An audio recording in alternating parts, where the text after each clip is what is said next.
ఆత్మ బంధువులకి నమస్తే స్వామి. ఒకరోజు ఒక సాయంకాలం టైంలో భార్యాభర్త ఇద్దరు ఇంట్లో ఉండి భోజనం వండుకొని తినేశారంట. ఆ మహా ఇల్లాలు ఆ పాత్రలన్నీ సర్దుతూ ఉండే సమయంలో డోర్ తట్టారంట.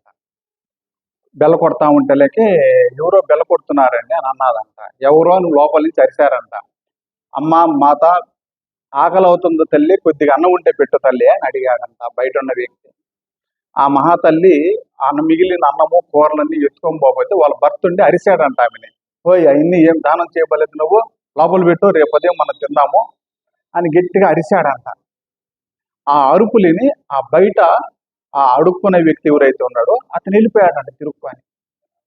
బాధపడతా ఆ మహాతల్లి పాపం బాధపడుతూ కాముగా అవన్నీ లోపల పెట్టి, అంటే భర్త మాటకి ఎదురు చెప్పకూడదు కాబట్టి అవన్నీ లోపల పెట్టి ఆ తల్లి బాధపడుతూ గమ్మగా పడుకున్నదంట. కొద్ది రోజులకి ఇంచుమించు ఆ మనస్పర్ధలు అలాగే ఉన్నాయంట వాళ్ళకిద్దరికి. ఎందుకంటే ఈ మనస్తత్వం వేరు, అతని మనస్తత్వం వేరు. ఈమె కావాలనుకున్నది అతను వద్దంటాడు, అతను కావాలనుకున్నది ఈమెకి నచ్చదు. ఆ విధంగా ఇద్దరు చిన్న చిన్న గొడవలు పడుతూనే ఉన్నారంట మొదటి నుంచి. అవి పెద్ద అయ్యి వాళ్ళిద్దరు కాస్త విడిపోయేదాకా వెళ్ళిపోయిందంట.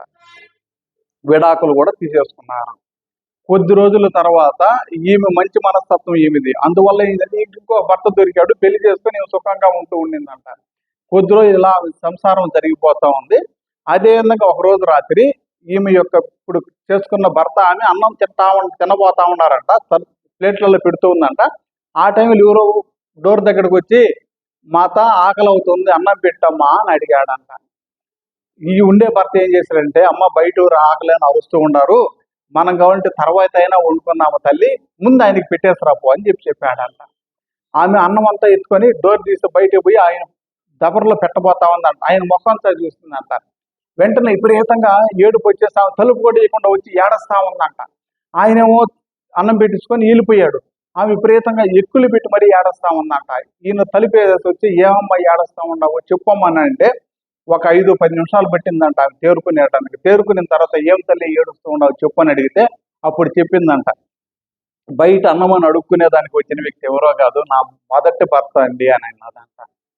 అతను నవ్వాడంట. ఏంటంటే మీరు నవ్వుతూ ఉన్నారని నేను ఏడుస్తుంటానంటే అప్పుడు చెప్పాడంట అతను, అమ్మ ఈ రోజు వచ్చింది నీ మొదటి భర్తేను, ఒకనొక రోజు నీ తలుపు తట్టి నేను అమ్మ అన్నమని అడిగాను, మీ భర్త పెట్టబలేదులో లోపల సర్ది నేను రేపదే మనం తిందాం అన్నాడు కదా, ఆ రోజు అడుక్కోనాటికి వచ్చిన వ్యక్తిని నేను తల్లి అని అన్నాడంట. ఆమె ఆశ్చర్యంగా చూసిందంట అతను సాయి. అప్పుడు అన్నాడంట అతను, అమ్మ కర్మదేవతలు ఎక్కడికి పోరు తల్లి, ఎవరు ఏది చేసుకుంటారో అది ఖచ్చితంగా తిరిగి వస్తుంది. నేను గత జన్మలో ఏదో పాపం చేస్తున్నాను కాబట్టి అది తీర్చుకునేటందుకు కొద్ది రోజులు అలా ఉండింది నా జీవితము, అది పూర్తి అయిపోయింది. నేను అడుక్కున్న దాంట్లో కూడా 10 మందికి దానం చేసేవాడిని.